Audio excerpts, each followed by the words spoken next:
شہادت کا انتظار۔ السلام علیکم دوستو۔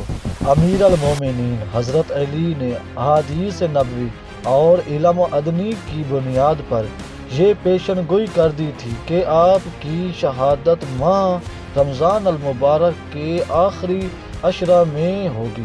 جب ماہ رمضان آ گیا تو افطار کے بعد آپ کبھی امام حسن کبھی امام حسین اور بعض راتوں میں حضرت عبداللہ بن عباس کے گھر قیام فرماتے، لیکن افطار کے وقت 3 لقموں سے زیادہ تناول نہ فرماتے۔ جب اس کی وجہ دریافت کی گئی تو آپ نے فرمایا کہ میری یہ آرزو ہے کہ خداوند تعالیٰ کا دیدار شکم سیر ہوئے بغیر کروں۔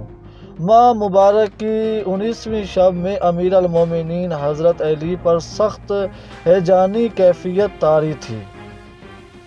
آپ اچانک گھر کے اندر سے نکل کر صحن میں تشریف لے آتے اور وہاں ٹہلنے لگتے اور آسمان کی طرف دیکھتے۔ آپ نے سب حاضرین کو بتا دیا تھا کہ آج کون سا عظیم حادثہ رونما ہونے والا ہے۔ آپ یہ فرما چکے تھے کہ خدا کی قسم میں غلط نہیں کہہ رہا ہوں اور مجھے غلط خبر نہیں دی گئی ہے کہ آج کی رات وہی رات ہے جس کا مجھ سے وعدہ کیا جا چکا ہے۔ اس رات حضرت علی تمام وقت بیدار رہے، پوری رات تلاوت قرآن مجید اور عبادات میں گزاری۔